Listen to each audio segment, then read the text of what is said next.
वो 400 एकड़ जमीन कहाँ बंधी हुई है? अशोक पेपर मिल को समझने की जरूरत है। बंद अशोक पेपर मिल के धरती पर मौजूद है और यहाँ से हम आपको यूनियन के नेता शहनवाज अहमद कैफी है, उनका भी हम इंटरव्यू सुनाएंगे। तो फेसबुक पर फॉलो कीजिए, यूट्यूब पर देख रहे हैं तो सब्सक्राइब कीजिए। 30 दिसंबर 2022 मेरा फेसबुक पेज देखिएगा। कितना दिसंबर? 29 दिसंबर आज 24 है। मंत्री जी से मिले थे ना 22 22 में। भोला बाबू लालू जी के दाहिने बाएं हाथ, उन्होंने कह दिया यहाँ एम्स लगेगा। जमीन का हमने कहा था विधवा विलाप है, पढ़ लीजिएगा, मेरा फेसबुक पर लिखा 29 दिसंबर ने कहा, आपको देख लीजिए। आज मैं पुनः दोहराता हूँ, अशोक पेपर मिल को समझने की जरूरत है। हम स्वागत करते हैं हर उस कदम का जो इस इलाके के क्षेत्रीय विकास में कदम बढ़ाएगा। शहनवाज कैफी उसके साथ है। मेरा प्रश्न उल्टा है। यहाँ कई मित्रों ने कहा कि एनएच अगर ज़मीन ले लेती है, पहले ज़मीन लेती है बाद में पेमेंट करती है। अशोक पेपर मिल के मामले में ये नहीं है। अशोक पेपर मिल NCFL सुप्रीम कोर्ट के आदेश से बंधा हुआ है।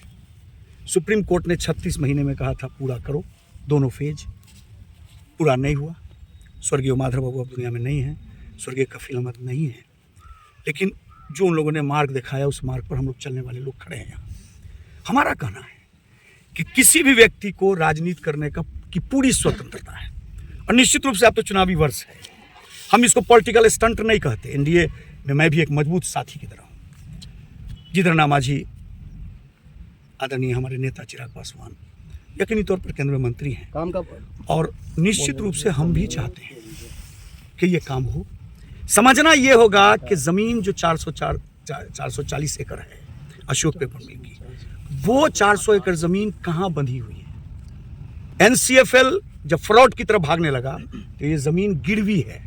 समझना ये है, हम ज़मीन छुड़वा पाएंगे, इसके लिए केंद्र सरकार और बिहार सरकार को हिम्मत दिखाकर अधिग्रहण करना होगा। जब अधिग्रहित हो जाएगी ज़मीन तो यकीनी तौर पर दोनों सरकार। गिरवी कहाँ है? गिरवी है भाई साहब, मैं सारा डॉक्यूमेंट्स दूंगा। बताइए कहाँ गिरवी है? PF department. अच्छा, मजदूरों का सारा मामला वहाँ फंसा है। कहा रामदार भाई ने कहा, अभी मतलब डॉक्टर राम नरेश ने, हमारे मामलात से मुझको ये नहीं मतलब कि नई इंडस्ट्री नहीं लगे। नई इंडस्ट्री लगे उसका स्वागत करते हैं, लेकिन इंडस्ट्री लगने का जो तरीका है उसको समझना होगा। हमारे मामलात केवल मजदूर का बकाया 44 करोड़ नहीं है। हमारे मामलात को आप 44 करोड़ रुपये आप दे दीजिएगा, उससे आपको इफेक्टिव नहीं मिलेगी। कोई 44 करोड़ रुपया मेरा क्यों देगा? उसको देने से पहले समझना होगा कि हम जो पैसा दे रहे हैं हम फैक्ट्री ले पाएंगे कि नहीं। तो मैं आज आप तमाम मीडिया चैनल के माध्यम से अपने अवाम की तरफ से ये डिमांड करता हूं कि सीधी तरह दोनों सरकार हिम्मत करे, अशोक पेपर मिल को अधिग्रहित करे, मजदूरों के बकाये का भुगतान करे, अशोक पेपर मिल को चलावे, और जो बची 330 एकड़ जमीन बचती है उस पेपर मिल के बाद उस पर एक नहीं दो नहीं सैकड़ों उद्योग लगावे। हम स्वागत करें। ये बात तो विधायक जी ने भी कहा, तो फिर उसमें आपत्ति क्या है? आपत्ति है क्या? यहाँ आपत्ति ये है कि पहले हम ले आए, उसको जब मालूम होगा, जो आगे आदमी उसको जब मालूम होगा कि अरे यहाँ तो मामला भी है, जमीन का मामला फंसा है। हम ये कहते हैं कि जब बात करिए तो साफ करिए। बिहार सरकार ने हिम्मत नहीं किया।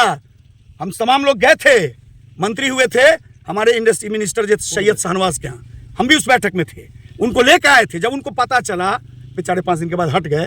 फिर समीर महासेठ मंत्री हुए, हम और सुकांत जी और महेश चौधरी हम लोग मिले उनसे, उन्होंने कहा कि भाई बड़ा जटिल मामला है, सरकार हिम्मत नहीं कर रही है। हम राजनीति के लिए ज़मीन को नहीं इस्तेमाल करना चाहते हैं। हम चाहते हैं कि इस इलाके की भलाई तब होगी जब दोनों सरकार ईमानदारी से इसका अधिग्रहण करेगी। उसके बाद 100 फैक्ट्री लगे, कहीं कोई आपत्ति नहीं। अगर मान लेते हैं कि ऐसी परिस्थिति बनती है कि मजदूर का बकाया राशि न दे, उद्योग लगे, तो उसमें आप सहयोग कीजिएगा? मरते दम तक सहयोग नहीं करेंगे, मरते दम तक सहयोग नहीं करेंगे, नहीं बनने दीजिए। हमारे अशोक पेपर मिल के मजदूरों के बकाये के भुगतान की दिशा में पहले फैसला हो, उसके बाद कुछ भी हो हम उसके साथ कदम से कदम मिला के खड़े रहेंगे। चलो।